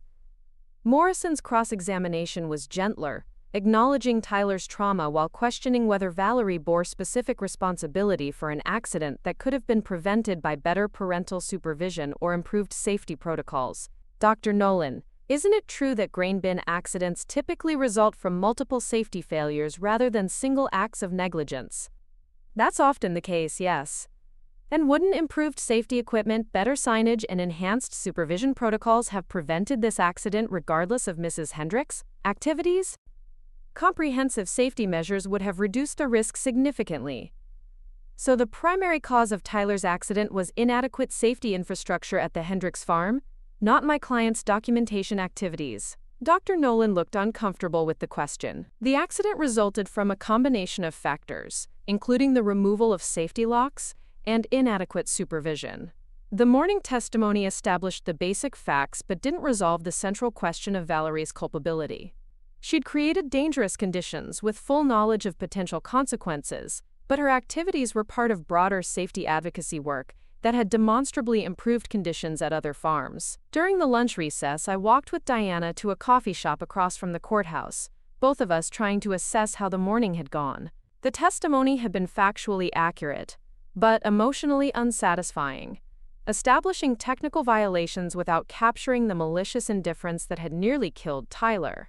Morrison is good, Diana admitted, stirring sugar into her coffee with more force than necessary. He's turning Valerie into a martyred safety advocate who's being persecuted for trying to protect children. What about our afternoon witnesses? Your father will testify about finding the padlock in Valerie's car and the family dynamics leading up to Tyler's accident. You'll describe finding Tyler trapped in the grain bin and Valerie's reaction to the emergency response.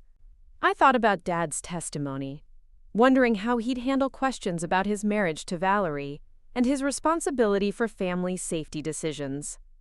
The morning had made clear that this case would ultimately come down to credibility and judicial interpretation of complex family dynamics.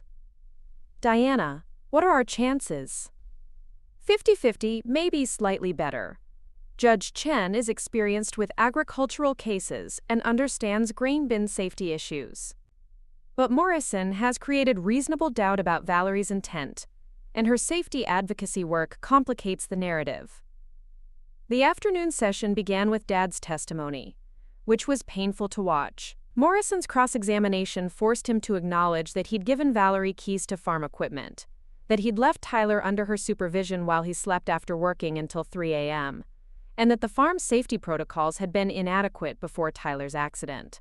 Mr. Hendricks, isn't it true that you bear primary responsibility for safety conditions at your agricultural operation? Yes, Dad admitted quietly. And you were aware that your grain storage facilities lacked adequate safety equipment and proper signage? I knew we needed improvements. But you chose not to implement those improvements until after your son was injured? Dad's face flushed with emotion. We couldn't afford comprehensive safety upgrades. Farm margins are tight, and equipment is expensive. More expensive than your son's life? Objection! Diana called, but the damage was done. Morrison had established that Dad's financial priorities had contributed to the dangerous conditions that nearly killed Tyler. My own testimony was more straightforward, describing the rescue operation and Valerie's apparent indifference to Tyler's near-death experience. But Morrison's cross-examination focused on my motivations for pursuing legal action and my relationship with Valerie as a stepmother. Miss Hendricks, isn't it true that you've opposed your father's marriage to Valerie from the beginning? I had concerns about the family dynamics, and those concerns included resentment about Valerie's role in your family. I was concerned about Tyler's safety and well-being. But you've never accepted Valerie as a legitimate member of your family? The question was designed to make me look petty and vindictive, someone who'd weaponized Tyler's accident to attack a stepmother I'd never liked. Diana had prepared me for this line of questioning, but it still stung to have my motives questioned when Tyler had nearly died. My acceptance of Valerie is irrelevant to her responsibility for Tyler's safety, but your feelings about her influenced your interpretation of her actions on the morning of Tyler's accident. My interpretation was based on finding Tyler trapped in a grain bin that Valerie had unlocked and left accessible to unsupervised children. Morrison's cross-examination continued for 30 minutes, probing every aspect of my relationship with Valerie and my decision to pursue legal action. By the time he finished, I felt like the villain in a story where a dedicated safety advocate was being persecuted by a vindictive stepdaughter. The defense presented their case in the late afternoon, beginning with testimony from Linda Martinez, the Department of Agriculture investigator who'd examined our safety improvements. Morrison used her testimony to establish Valerie's credibility as a knowledgeable safety advocate, whose regulatory reports had improved conditions at multiple farms.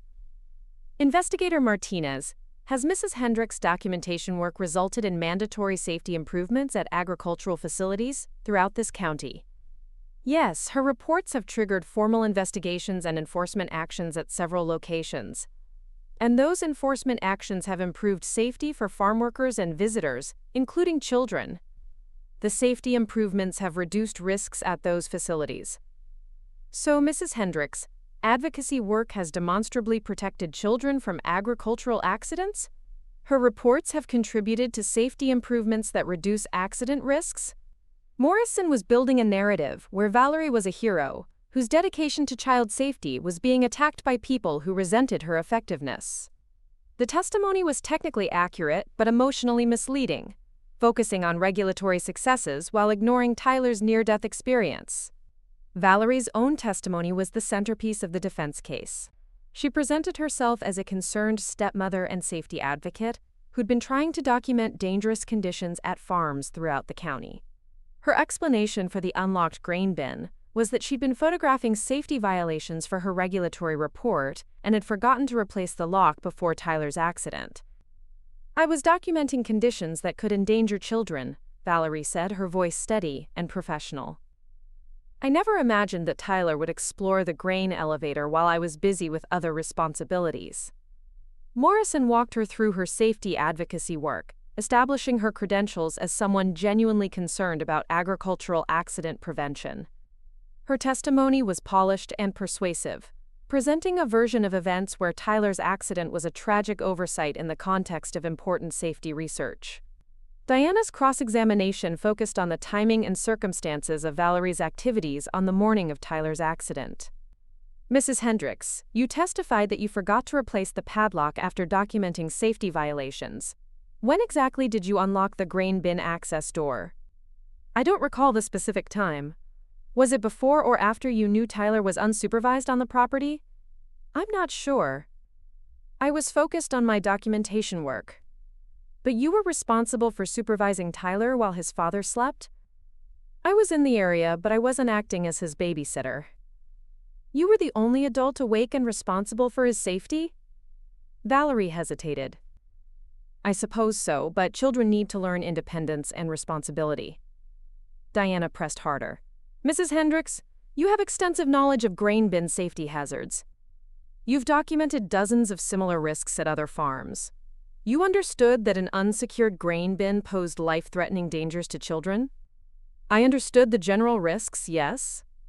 "And you chose to leave that hazard accessible while Tyler was unsupervised on the property?" I didn't choose anything. I made an oversight in the context of important safety work. An oversight that nearly killed your stepson? Morrison objected, but the exchange had revealed the core issue. Valerie's knowledge of grain bin hazards made her negligence inexcusable, regardless of her broader safety advocacy work. The most damaging testimony came from Frank Garrison, the grain elevator operator who'd been cooperating with law enforcement. His testimony revealed that Valerie had asked detailed questions about grain entrapment procedures, including how long children could survive in corn kernels and what rescue methods were most effective. She wanted to know about previous accidents, Frank testified, asked about response times, survival rates, rescue equipment. Said she was researching grain bin safety for some kind of advocacy project. Morrison objected to the testimony as hearsay, but Judge Chen allowed it as evidence of Valerie's state of mind and knowledge level. Frank's testimony suggested that Valerie hadn't just understood grain bin hazards, she'd specifically researched entrapment scenarios and survival statistics. Diana's redirect examination was devastating. Mr. Garrison, did Mrs. Hendricks ask about grain entrapment survival rates before or after Tyler's accident? Before. Maybe 2 weeks before the accident. She specifically inquired about how long children could survive in grain entrapment situations. Yes, she seemed very interested in the technical details of rescue operations. The testimony painted Valerie as someone who'd researched the specific hazards that nearly killed Tyler, then created conditions for those hazards to materialize. Her knowledge of entrapment survival rates suggested premeditation rather than oversight. The closing arguments began at 4 p.m., with Morrison presenting Valerie as a dedicated safety advocate whose important work was being undermined by family members who resented her effectiveness. He emphasized her regulatory successes and portrayed the legal action as harassment by people who opposed agricultural safety improvements. Valerie Hendricks has improved safety conditions at multiple farms throughout this county, Morrison argued. Her documentation work has resulted in equipment upgrades, training programs, and regulatory enforcement that has protected countless children from agricultural accidents. The plaintiffs want to punish her for being effective at identifying safety hazards that farm owners would prefer to ignore. Diana's closing argument focused on Tyler's near-death experience and Valerie's specific responsibility for creating the conditions that nearly killed him.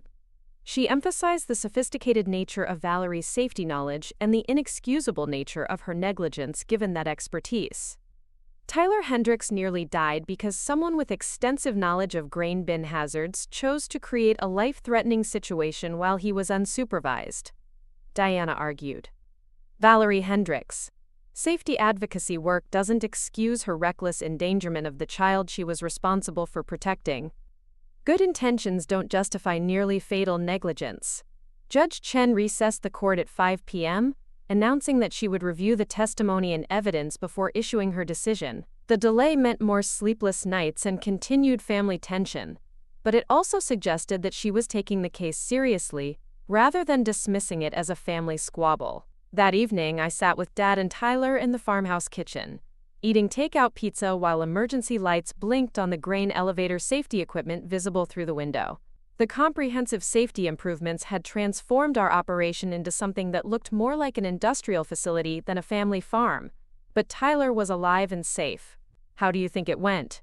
Dad asked, though his expression suggested he already knew the answer wasn't simple. Judge Chen seemed to understand the technical issues, and Diana did a good job establishing Valerie's knowledge and responsibility. But Morrison was effective at portraying her as a safety advocate being persecuted for doing important work. Tyler looked up from his pizza. Are we going to be okay?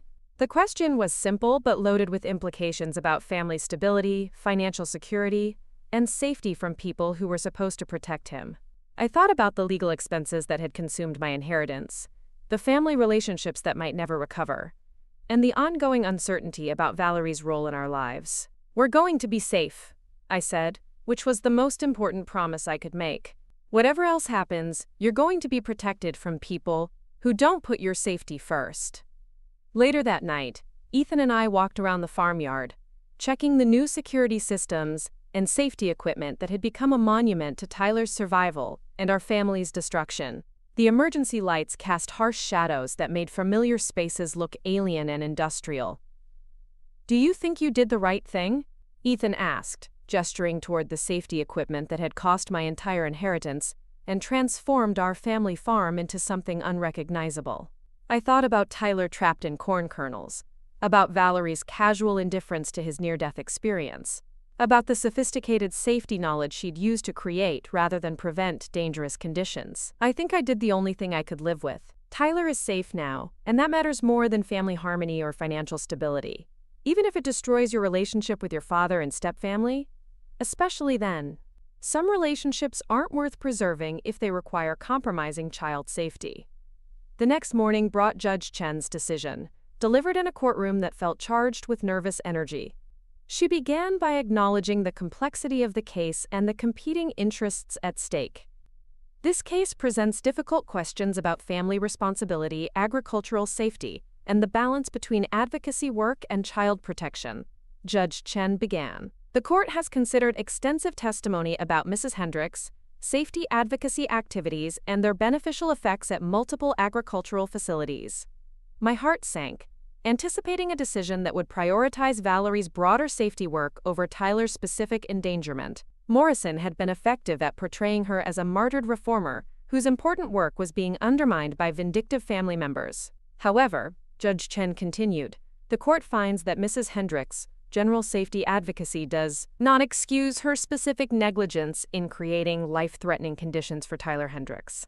The evidence establishes that she possessed sophisticated knowledge of grain bin hazards, that she deliberately removed safety locks while responsible for child supervision, and that her actions directly contributed to a near-fatal accident. The decision continued for 10 minutes, methodically addressing each aspect of the case, and establishing legal precedents for agricultural safety and family responsibility. Judge Chen granted most of our requested protective orders, while stopping short of completely severing Valerie's parental rights. The court orders that Valerie Hendricks shall have no unsupervised contact with Tyler Hendricks at any agricultural facility. Any visitation or interaction must occur in non-agricultural settings with appropriate adult supervision. The defendant is permanently prohibited from accessing grain storage facilities, farm equipment, or agricultural work areas on the Hendricks family property.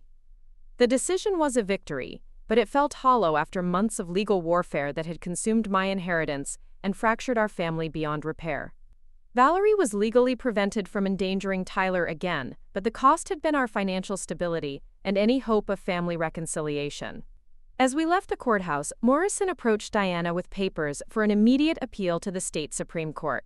The legal battle would continue indefinitely, consuming more resources and prolonging the family destruction that had already claimed too much. But Tyler was safe, and that was worth everything else we'd lost. 6 months after the court decision, I stood in the newly renovated barn that had become the headquarters for Safe Grain Agricultural Consulting, watching Tyler demonstrate proper grain bin safety protocols to a group of visiting farmers from Iowa. At 8 years old, he'd become an unlikely expert on agricultural accident prevention.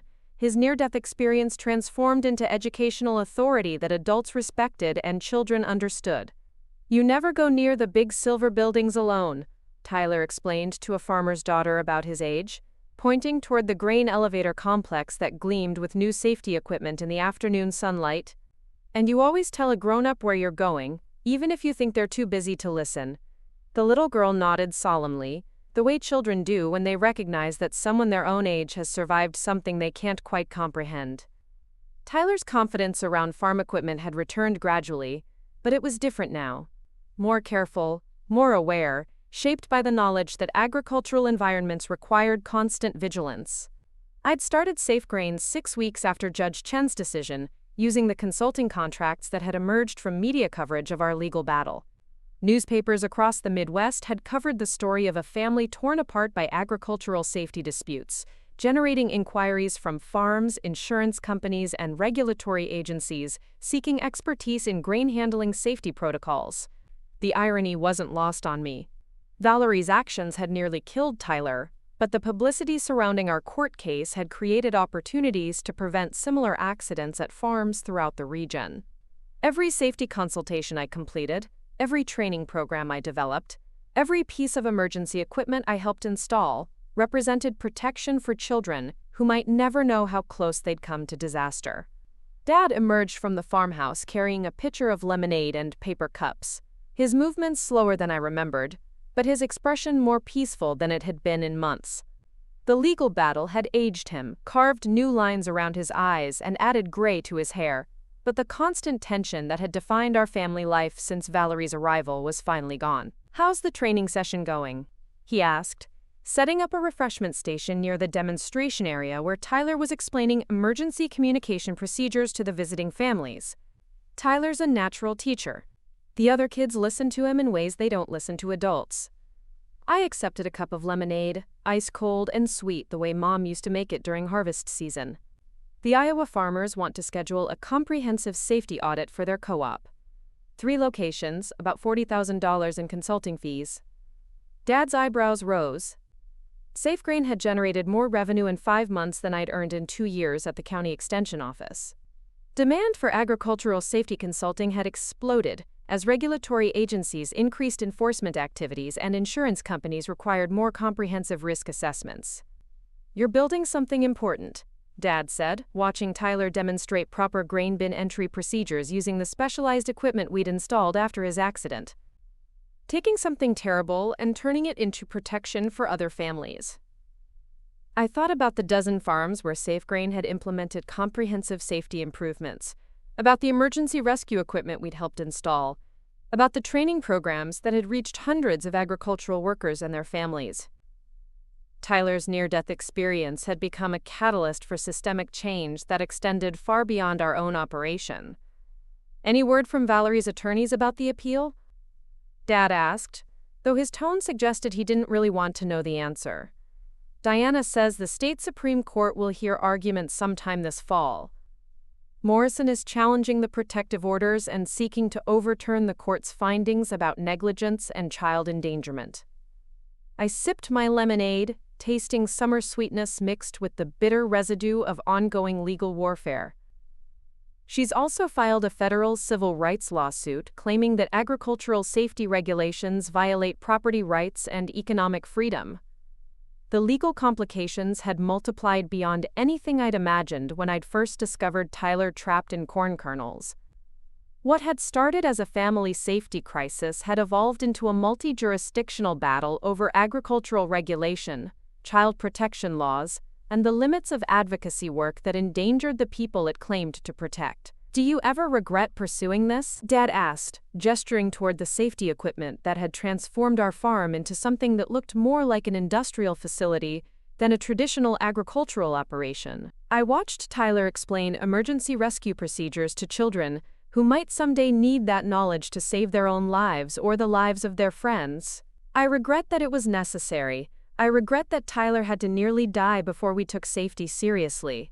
I regret that our family was torn apart by someone who claimed to care about child protection while putting children at risk. But you don't regret the fight itself? Tyler is alive and safe, and other children are safer because of the changes we've implemented. That's worth everything else we've lost. The visiting farmers spent another hour touring our safety installations, asking detailed questions about equipment costs, training requirements, and regulatory compliance issues. Most of them operated on the same thin margins that had once made comprehensive safety improvements seem financially impossible. But Tyler's story had shifted their priorities in ways that abstract safety regulations never could. "We can't afford not to do this," said Margaret Shen, a corn and soybean producer whose operation was similar in size to ours. "After hearing what happened to Tyler, I keep thinking about my own grandchildren playing around our grain bins. No amount of money is worth risking their lives." I provided each visiting farmer with detailed cost estimates and implementation timelines for comprehensive safety upgrades.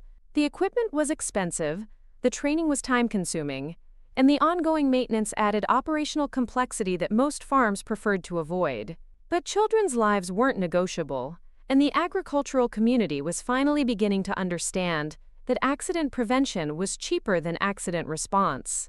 That evening, after the visiting farmers had departed and Tyler had gone inside to work on homework, I walked the perimeter of our farm with Ethan, checking security systems and safety equipment that had become as routine as checking livestock feed levels.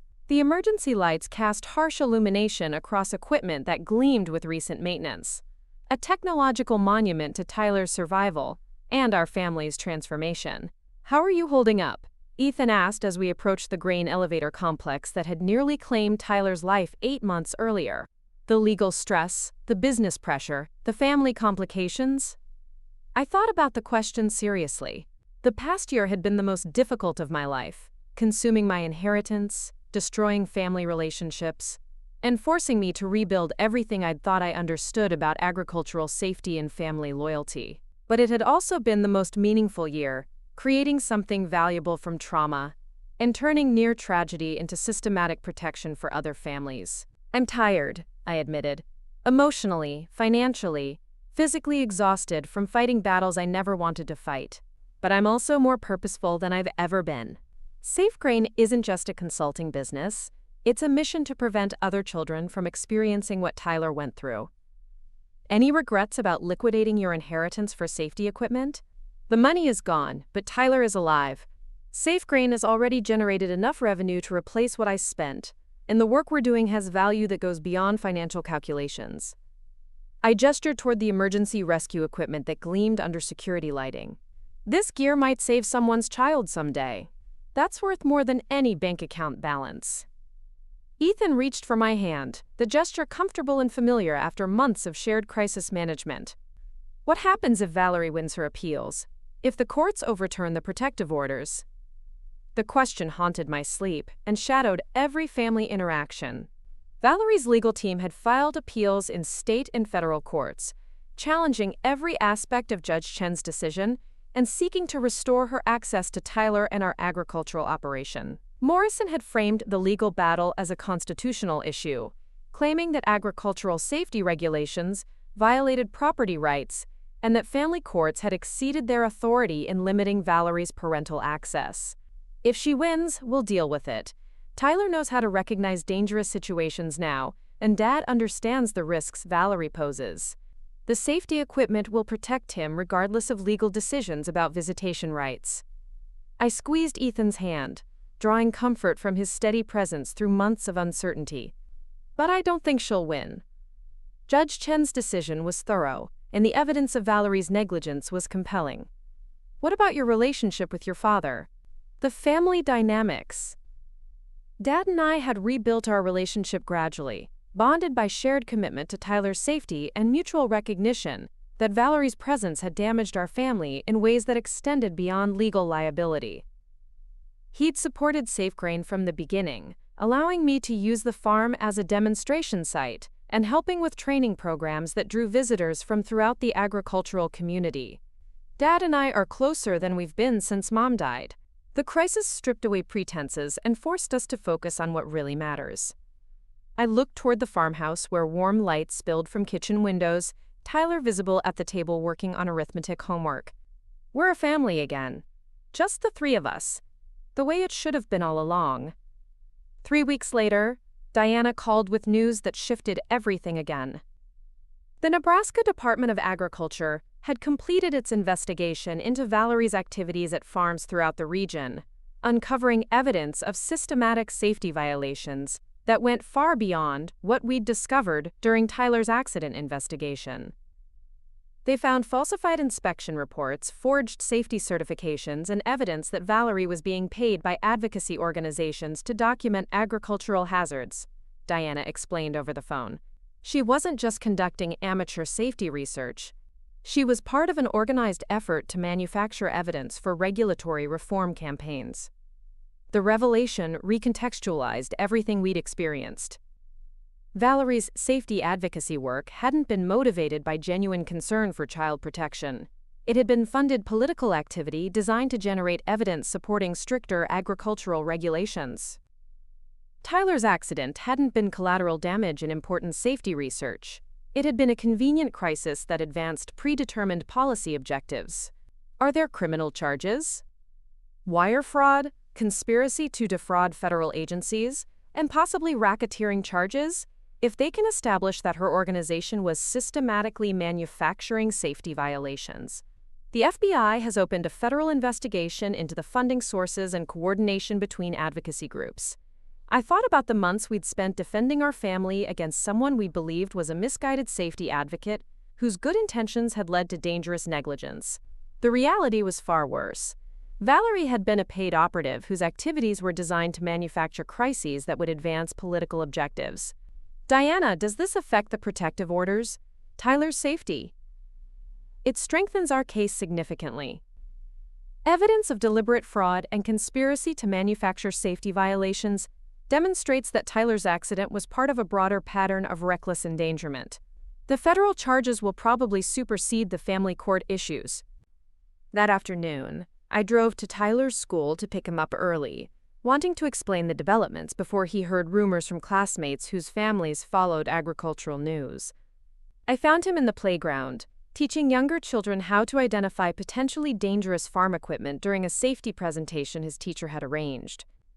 "You're getting pretty good at this education stuff," I said as we walked toward the parking lot. "Kids listen when you almost died doing something stupid," Tyler replied with the matter-of-fact wisdom of someone who'd learned hard lessons early. "They understand that safety rules aren't just grown-ups being mean." I helped him into the car, thinking about how to explain that the woman he'd known as a stepmother had been lying about her motives and activities for the entire duration of her marriage to Dad. Children deserved honesty about situations that affected their safety, but Tyler had already endured more adult complexity than most 8-year-olds could process.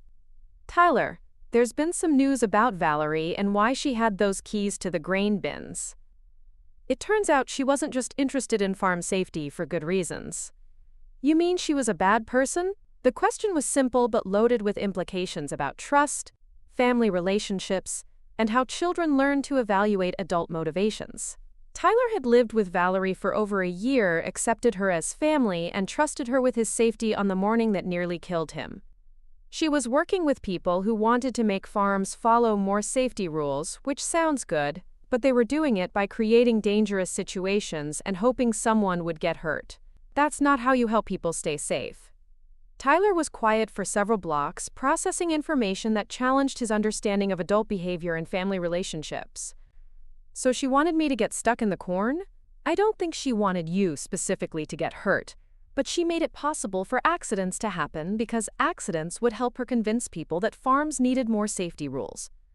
I chose my words carefully, trying to explain sophisticated political manipulation in terms an 8-year-old could understand. "She cared more about proving her point than keeping you safe." "That's really stupid." "Yes, it is, and that's why she can't visit anymore, and why we have all the safety equipment now, to make sure no one else makes those kinds of stupid decisions about your safety." The federal investigation moved quickly once it began, revealing a network of advocacy organizations that had been systematically documenting and occasionally manufacturing agricultural safety violations to support regulatory reform campaigns. Valerie had been one of dozens of operatives working at farms throughout the Midwest, filing reports that combined legitimate safety concerns with exaggerated or fabricated violations. The scheme had been sophisticated and well-funded, targeting family farms with marginal safety compliance, and creating evidence that agricultural accidents were more common and more severe than official statistics indicated. Tyler's accident had been valuable to the organization because it provided dramatic evidence that existing safety regulations were inadequate to protect children. But the federal charges also revealed something else. Valerie's activities had genuinely improved safety at multiple farms throughout the region. Her regulatory reports had triggered enforcement actions that forced equipment upgrades, training programs, and compliance improvements that had probably prevented actual accidents. The moral complexity was staggering. Her methods were fraudulent and dangerous, but her results had demonstrably enhanced child safety at agricultural facilities. "I keep thinking about the other children," I told Ethan as we reviewed news coverage of the federal investigation. "Kids who are safer because of safety improvements that Valerie's reports triggered. Tyler nearly died because of her negligence, but other children are alive because of regulatory enforcement that her reports generated." Does that change how you feel about what she did? It makes me understand why she could rationalize endangering Tyler. In her mind, one child's risk was acceptable if it generated systematic improvements that protected dozens of other children. I thought about the utilitarian calculus that could justify using Tyler as an unwitting test subject in a regulatory reform experiment. But that's not her decision to make. Tyler's safety wasn't hers to gamble with, regardless of how many other children might benefit. The federal trial began in early spring, with Valerie and 17 other defendants facing charges related to conspiracy, fraud, and racketeering in connection with their advocacy organization's activities. The trial received extensive media coverage throughout the agricultural community, highlighting issues of regulatory enforcement, farm safety, and the ethics of advocacy work that manufactured crises to generate political support.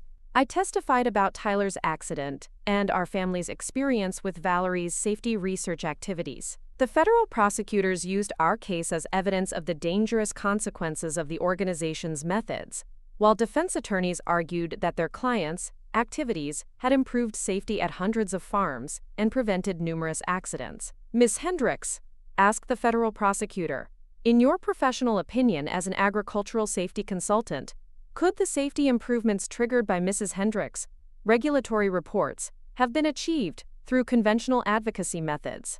Absolutely. Professional safety audits, voluntary compliance programs, and educational initiatives could have identified and addressed the same hazards without endangering children or falsifying documentation.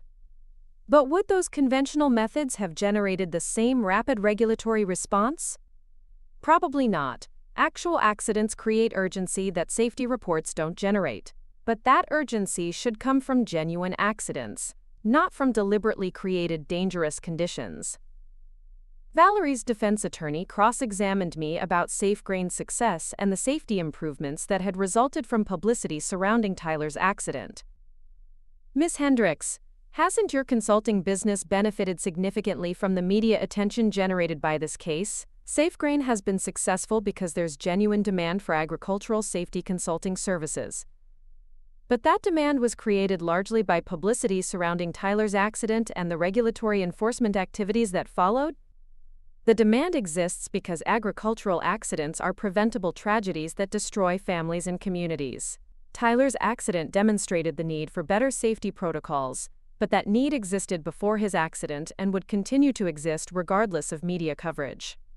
The federal trial lasted 6 weeks, with extensive testimony about the organization's funding sources, coordination methods, and the specific activities at farms throughout the region. The jury convicted Valerie and most of her co-defendants on conspiracy and fraud charges, but acquitted them on the more serious racketeering charges that would have carried lengthy prison sentences. Valerie received a sentence of 18 months in federal prison followed by 3 years of supervised probation, during which she was prohibited from accessing agricultural facilities or working with safety advocacy organizations. The sentence felt both too lenient and too severe. Too lenient for someone whose negligence had nearly killed Tyler, but too severe for someone whose broader activities had genuinely improved safety at multiple farms. Justice isn't always satisfying, Diana explained when I expressed ambivalence about the sentence. Valerie will serve real prison time for her actions, but the sentence also reflects the complexity of her motivations and the beneficial outcomes of some of her activities. The federal conviction resolved most of the legal complications that had consumed our family for over a year. State appeals became moot once federal prosecutors established criminal liability, and family court protective orders were superseded by federal probation restrictions that prohibited Valerie from accessing agricultural facilities or contacting our family. But the personal resolution was more complex. Dad struggled with guilt about his marriage to someone whose activities had endangered Tyler, while also acknowledging that Valerie's regulatory reports had forced safety improvements that had probably saved lives at other farms. The moral complexity defied simple judgments about right and wrong.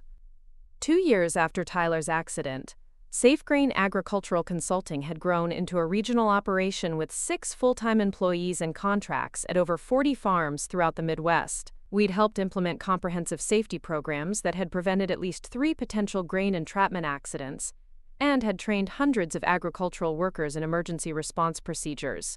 Tyler, now 10 years old, had become something of a celebrity in agricultural safety circles, speaking at farm conferences and educational events about the importance of grain bin safety protocols. His presentations were more effective than professional safety training because children understood that someone their age had survived something they could easily experience themselves. "I don't remember being scared when I was stuck," Tyler told an audience of young farmers at the Nebraska Agricultural Safety Conference. "I remember trusting that grown-ups would fix the problem. But grown-ups have to make smart decisions about safety before problems happen, not after." The statement encapsulated everything I'd learned about agricultural safety and family responsibility. Children trusted adults to create safe environments and make protective decisions. That trust was sacred, not something to be gambled with for political objectives or compromised by financial considerations or family dynamics. Dad and I had rebuilt our relationship around shared commitment to Tyler's safety and recognition that family loyalty meant protecting vulnerable members rather than preserving relationships that endangered them. Our farm had become a model of agricultural safety practices, hosting tours and training programs that reached thousands of people annually. "Do you think Tyler will stay interested in farming?" Dad asked as we watched him explain grain bin entry procedures to a group of agricultural students from the University of Nebraska. "I think he'll do whatever makes him feel like he's protecting other people." The accident changed his understanding of safety and responsibility in ways that will probably influence everything he does. That evening, I stood in the renovated barn that housed SafeGrain's offices, reviewing financial reports that showed the business was not only sustainable but profitable enough to support expansion into additional states. The work was meaningful in ways that transcended revenue generation, creating systematic improvements that protected families throughout the agricultural community. Ethan found me there after Tyler's bedtime, carrying 2 cups of coffee and the comfortable presence of someone who'd shared every crisis and triumph of the past 2 years. "Penny, for your thoughts? I was thinking about how different everything is from 2 years ago. Tyler is safe, the farm is profitable, SafeGrain is successful, and we've helped prevent accidents at dozens of other locations." I accepted the coffee gratefully, inhaling the rich aroma that had become associated with late-night planning sessions and early morning emergency calls. But I also think about Valerie in federal prison and how her advocacy work actually did improve safety at multiple farms, even though her methods nearly killed Tyler. Moral complexity? Exactly. She was wrong to endanger Tyler, but right about the need for better agricultural safety enforcement. Her methods were unethical and dangerous, but her results were measurably beneficial for child safety throughout the region. Ethan sat beside me, reviewing SafeGrain's client list and noting the expansion into Iowa, Missouri, and South Dakota that had resulted from referrals and media coverage. "Do you think you would have started SafeGrain if Tyler's accident hadn't happened?" Probably not. I was comfortable at the extension office, and agricultural safety consulting wasn't even something I knew existed as a career option. I thought about the alternative timeline, where Tyler hadn't nearly died, where Valerie's activities had remained hidden, where our family had continued in blissful ignorance of the dangers surrounding us. But Tyler's accident forced me to understand how preventable most agricultural accidents are, and how much demand exists for professional safety consulting. "Any regrets about the path your life has taken?" I looked through the office windows toward the grain elevator complex that gleamed with emergency lighting and safety equipment, then toward the farmhouse where Tyler slept safely in his own bed. The past 2 years had been the most difficult and most meaningful of my life, destroying some relationships while building others, consuming my inheritance while creating something more valuable than money. I regret that Tyler had to nearly die before we took safety seriously. I regret that our family was manipulated by someone whose advocacy work masked dangerous negligence. I regret the legal battles and financial stress and emotional trauma that everyone experienced. But Tyler is alive and safe, and other children are safer because of the work we've done. SafeGrain has helped prevent accidents that would have destroyed other families the way Tyler's accident almost destroyed ours. I sipped my coffee, thinking about the dozens of farms where we'd implemented safety improvements and the hundreds of children who were safer because of equipment and training programs we'd helped develop. I can live with everything else as long as Tyler is safe and we're protecting other families from similar tragedies. 3 months later, I received a letter forwarded through Diana's law office. Valerie had written from federal prison. expressing remorse for her actions and acknowledging the trauma she'd caused our family. The letter was thoughtful and detailed, explaining her motivations while accepting responsibility for the dangerous consequences of her advocacy methods. I genuinely believed that dramatic examples of agricultural accidents would generate regulatory changes that would protect more children than my activities endangered, she wrote. I convinced myself that Tyler's risk was acceptable, because systematic safety improvements would benefit thousands of other children. I was wrong to make that calculation, and wrong to use your family as unwitting participants in my research. The letter continued for several pages, describing the federal prison's agricultural work programs and Valerie's plans to pursue legitimate safety consulting work after her release. She acknowledged that criminal conviction had permanently damaged her credibility, but hoped to contribute to child safety initiatives in ways that didn't involve deception or endangering the children she claimed to protect. I don't expect forgiveness, and I don't deserve your trust, the letter concluded. But I want you to know that I understand the harm I caused, and I'm committed to spending the rest of my life working for agricultural safety in ways that actually protect children rather than exploit them for political purposes. I read the letter several times, trying to process emotions that ranged from anger to sympathy to continuing wariness about Valerie's motivations. Her acknowledgement of wrongdoing was meaningful, but Tyler's near-death experience couldn't be undone by prison remorse or future good intentions.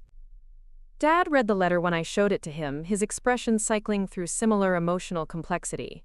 Do you think she means it? I think she's learned that advocacy work that endangers children isn't sustainable or ethical. Whether that learning translates into genuine change, I don't know. I folded the letter carefully, uncertain whether to keep it or discard it. But her future choices aren't my responsibility. Tyler's safety is. That spring, Tyler turned 11 and announced that he wanted to become an agricultural safety engineer when he grew up.